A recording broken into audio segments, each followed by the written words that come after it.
Namo Sanga Adi Budaya, Namo Buddhaya.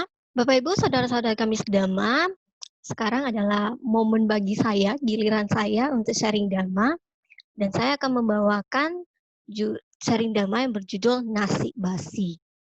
Jadi kalau kita kait-kaitkan tema pada hari ini, jadi saling berkaitan ya. Si angsa emosi karena makan nasi basi. Tapi ternyata sesungguhnya sih nggak nyambung seperti itu kisahnya ya. Oke, saya akan memulai dari sebuah kisah terkait dengan nasi basi ini. Oh ya, saya dulu mau ngomong bahwa walaupun judulnya nasi basi, saya tidak sedang sharing tentang kuliner. Walaupun di masa lockdown seperti ini banyak yang menyalurkan hobinya di dapur, tapi saya tidak sedang tentang kuliner ya. Oke. Saya akan membawa mengenai sebuah kisah dari Wisaka. Wisaka itu adalah seorang perumah tangga yang menjadi penyokong utama dari kehidupan Sang Buddha dan para biku pada masanya. Wisaka ini memiliki background atau riwayat berasal dari keluarga yang kaya, berasal dari keluarga bangsawan, dan ia memiliki seorang mertua yang dari keluarga bangsawan juga, jadi kaya raya. Nah, Wisaka ini pada suatu hari sedang melihat mertuanya lagi makan. Ada yang lagi atas sila? Oke, mertuanya sedang lagi makan dengan lahapnya. Kemudian pada saat itu seorang biku menyampiri di rumah, di depan rumah, dan biku itu sedang berpindah patah. Ketika itu mertua dari Wisaka yang bernama Migara ini marah. Kemudian menolak untuk berdana, menolak untuk ditemui oleh biku tersebut yang sedang berpindah patah. Wisaka yang melihat kondisi tersebut, Wisaka langsung keluar. Langsung keluar, kemudian menemui biku tersebut dan menyatakan, Bante, maaf, Bante boleh melanjutkan rute pindah patahnya karena mertua saya sedang makan makanan basi. Ya, mertua saya sedang makan makanan basi. Kemudian biku tersebut melanjutkan rute pindah patahnya dan mertuanya otomatis marah. Ya, saya rasa wajar lah. Kok dibilang makanan basi gitu ya, tiba-tiba lagi makan enak, kenapa dikatakan makanan basi? Mertuanya marah dan mertuanya hendak mengusir Wisaka ini. Wisaka yang mau diusir ini menyatakan, oke, saya boleh diusir, saya akan keluar dari rumah apabila yang saya ucapkan itu benar-benar salah. Saya akan memanggil beberapa orang wali, itu seperti mungkin di kehidupan sekarang itu seperti orang-orang hukum, pengadilan, atau seperti itu, untuk datang ke rumah dan mendengarkan informasi dari saya. Apabila yang saya sampaikan tadi salah, saya akan keluar dari rumah. Akhirnya para wali itu yang berjumlah 8 orang datang ke rumah, dan ketika datang ke rumah, mertuanya itu langsung menyatakan, iya, saya usir dia. Saya makan makanan yang mewah, yang segar, yang fresh, yang nikmat dengan menggunakan mangkuk dari emas. Saya dikatakan makan makanan basi, nasi basi. Saya usir saja dia. Kemudian Wisaka menyatakan, kenapa saya mengatakan seperti itu? Karena mertua saya sedang menikmati makanannya dari hasil perbuatannya di masa sebelumnya. Jadi Bapak Ibu, kita bisa tahu bahwa di dalam Buddha Dhamma, kita meyakini bahwa ada yang namanya karma. Hasil dari perbuatan apa yang kita nikmati sekarang adalah hasil perbuatan yang kita lakukan di masa sebelumnya atau masa lalu. Nah, kemudian si Wisaka dinyatakan tidak bersalah.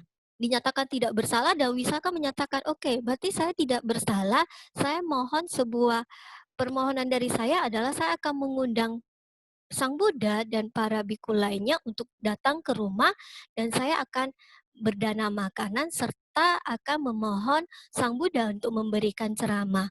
Akhirnya mertuanya mengiyakan, memperbolehkan.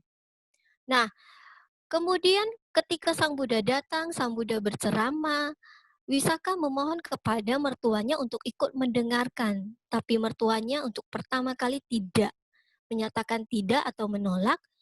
Wisaka memohon kemudian yang kedua kalinya lagi, Wisaka juga ditolak lagi. Kenapa? Karena mertuanya memiliki guru yang lain dan guru yang lain tersebut melarang siswanya untuk mendengarkan ceramah dari guru lainnya. Kemudian mertuanya karena dimohon lagi untuk ketiga kalinya, mertuanya mengiyakan tapi hanya melihat atau mendengarkan khotbah dari Sang Buddha dari jendela saja. Dari yang didengar itu akhirnya mertuanya itu mencapai tingkat kesucian. Dari cerita yang saya babarkan tadi, yang saya sampaikan tadi, Bapak Ibu saudara-saudari kami sedama, di dalam kehidupan sehari-hari kita, terutama sebagai perumah tangga, kita senantiasa bahagia menikmati kekayaan atau memiliki sesuatu yang kita nikmati sekarang, yang kita rasakan sekarang, yang kita peroleh sekarang. Kita selalu menikmatinya. Pertanyaannya adalah, sampai kapan sih kondisi kebahagiaan kita miliki tersebut bisa terus terjadi? Sang Buddha di dalam Anguttara Nikayanya yang Sang Buddha sampaikan kepada Ananta Pindika itu adalah salah satu siswa Sang Buddha yang juga menjadi penyokong kehidupan Sang Buddha dan bikunya. Di dalam Anguttara tersebut disebutkan bahwa ada 4 jenis kebahagiaan sebagai perumah tangga. Yang pertama itu adalah kebahagiaan memiliki kekayaan materi. Yang kedua, kebahagiaan menikmati kekayaan materi. Yang ketiga, kebahagiaan tidak memiliki hutang, dan yang keempat, kebahagiaan hidup tanpa celah. Kebahagiaan memiliki kekayaan materi tentu bisa kita miliki kalau kita mengumpulkan materi. Cara kita mengumpulkan materi itu adalah berarti kita harus tekun, kita harus ulet, kita harus menjaga apa yang kita peroleh, kemudian kita bergaul dengan teman-teman yang baik, dan juga kita dalam lingkungan hidup yang seimbang. Tetapi kalau kita sudah memiliki apa yang kita peroleh, tapi kita tidak menjalankannya dengan seimbang, kita akan punya kondisi di mana tidak puas dengan apa yang kita miliki. Dengan tidak puas dengan apa yang kita miliki, kita bisa saja memiliki kondisi yang tidak nyaman karena tidak bisa menikmati kekayaan materi yang kita miliki itu dengan sebaik-baiknya. Kemudian kalau yang ketiga tadi, tidak memiliki hutang. Orang yang memiliki hutang pasti harus mampu untuk memanage atau mengatur pola hidupnya agar hutangnya itu bisa angsur-angsur diselesaikan, dilunasi. Apalagi di momen-momen pandemik seperti sekarang, secara perekonomian banyak sekali mengalami kondisi yang negatif. Dan yang ketiga, keempat, adalah kebahagiaan yang paling tinggi. Ini kebahagiaan yang tanpa celah. Orang yang tanpa celah, hidupnya tidak akan khawatir, hidupnya tidak akan takut. Tidak takut menghadapi diri sendiri, tidak takut menghadapi lingkungan sekitarnya, tidak takut menghadapi orang-orang di sekitarnya. Nah, dari hal-hal tersebut kita sebenarnya sebagai umat Buddha sangat bahagia karena Buddha itu mengajarkan banyak cara bagi kita agar kita bisa hidup bahagia. Untuk itu kita harus tanamkan terus sebab-sebab dari karma baik. Kita bisa dengan lakukan kendalikan pola pikir kita, kendalikan perbuatan kita, kembalikan ucapan kita, kemudian kita hidup dengan berdasarkan 5 sila sebagai pedoman hidup sebagai perumah tangga, kemudian kita bersering melakukan dana, menjalankan 8 jalan utama, banyak sekali hal-hal yang diajarkan oleh Sang Buddha. Jadi sungguh bahagia kita berada dalam kondisi kita masih bisa belajar Dhamma. Kita sangat bahagia karena kita berada terutama di Indonesia, masih memiliki kondisi bahwa Buddha Dhamma dapat di-sharing, disebarkan dengan sebaik-baiknya. Kita masih sangat bahagia karena kita masih berada dalam masa Buddha Sasana. Artinya Dhamma ini masih banyak media yang bisa kita pelajari di situ. Contoh seperti yang kita lakukan sekarang, di masa kita harus stay at home, kita tidak bisa saling berkumpul face to face, tapi kita bisa memperoleh ilmu mengenai Buddha Dhamma yang luar biasa ini. Jadi Bapak Ibu, seharusnya kita sebagai orang-orang yang masih bisa beraktivitas dengan baik dalam masa pandemik seperti sekarang, mari kita isi sama-sama dengan hal-hal yang positif, hal-hal yang membawa kita agar tanaman karma baik itu terus tumbuh, agar kita di next masa, apakah besok, lusa, kehidupan selanjutnya kita akan terlalu bahagia dan kita bisa menanggapi apa yang terjadi, kondisi apapun yang sedang kita alami dengan pola yang bahagia.